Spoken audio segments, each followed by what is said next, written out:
Their last game, a loss against Phoenix, these were the back-to-back plays she was involved in on the offensive end. Created a lot of conversation over the past week. Clark would continue playing the rest of the second quarter and then would leave the middle of the third quarter with a back. You're watching the WNBA's biggest star go from dropping dimes and sinking logo threes to limping off the court, clutching her side with her face twisted in pain. This season alone, not once, not twice, music, but 4 times. Each time, the Indiana Fever brushed it off as a minor adjustment. They claimed music, it was day-to-day, just a little discomfort, they claimed. However, her own physician is now stepping in, and what he's saying could change everything. If you enjoy this content, consider liking this video and subscribing to the channel. Believe it or not, more than 83% of viewers haven't subscribed yet. It's completely free and only takes a second, but it means a lot to us. So, have you subscribed already? Great! Thank you so much for your support. Now, let's get back to the video, because the real story behind Caitlin Clark's injuries isn't just about one superstar's pain. It's about what's being concealed, who's being silenced, and why the WNBA could be at risk of losing its biggest attraction. So, let's break it down. Fans already recognized the pattern by the time Clark limped off the court during the intense Fever Sun game. A hard scream, a rough fall, and then the limp again. However, no one realized how serious this injury situation had become. It was more than a groin strain. It marked the 4th lower body injury in just 2 months. Left quad, left groin, right groin. The same story. Just a different side. Experts now describe it as a textbook compensation injury pattern, where one injury forces the body to overcompensate, eventually causing another strain elsewhere. It's like playing whack-a-mole with pain, and the longer it's ignored, the worse it becomes. Yet, the Fever continued insisting she was fine, just dealing with a little stiffness. The same day-to-day explanation, because teams often prefer to keep everything in-house. This is where the warning signs begin to pile up. According to several orthopedic specialists who are not speaking publicly, Caitlin's injuries are far from being day-to-day.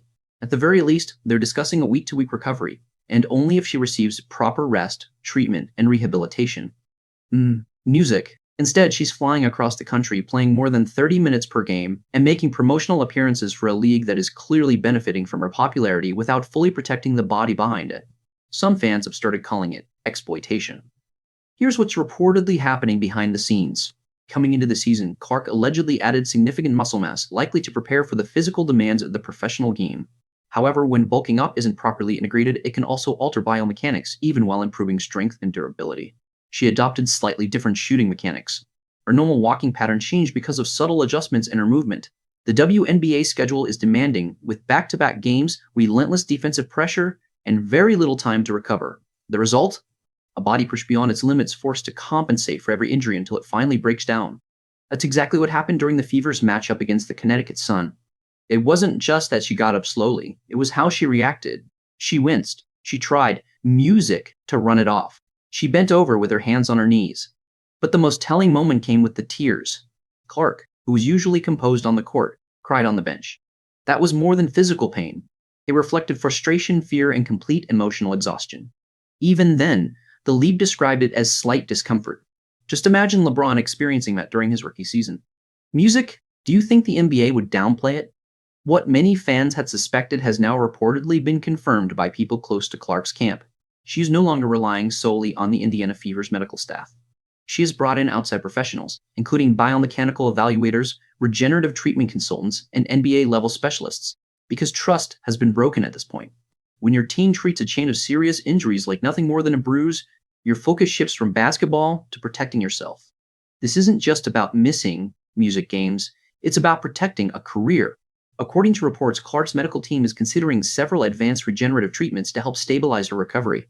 These include biomechanical retraining to prevent future injuries by correcting the imbalances that caused them in the first place, stem cell therapy to accelerate healing in damaged muscle tissue, and hyperbaric oxygen chamber treatments to reduce inflammation and improve circulation. The goal isn't simply to heal, it's to reset her body before the situation becomes even more serious. However, the Indiana Fever organization has made no mention of these approaches. They're still telling fans it's day-to-day. Fans aren't naive, they see what's happening.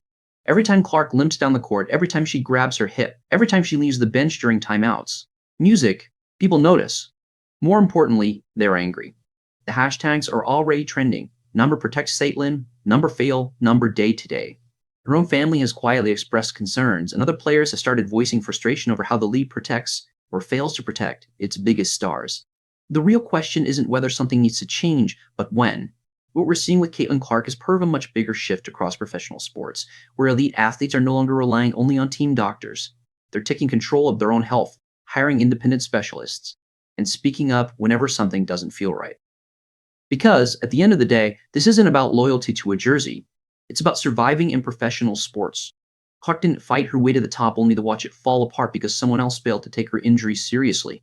She's reclaiming control, and it may prove to be the smartest decision of her career so far. The implications for the WNBA are significant.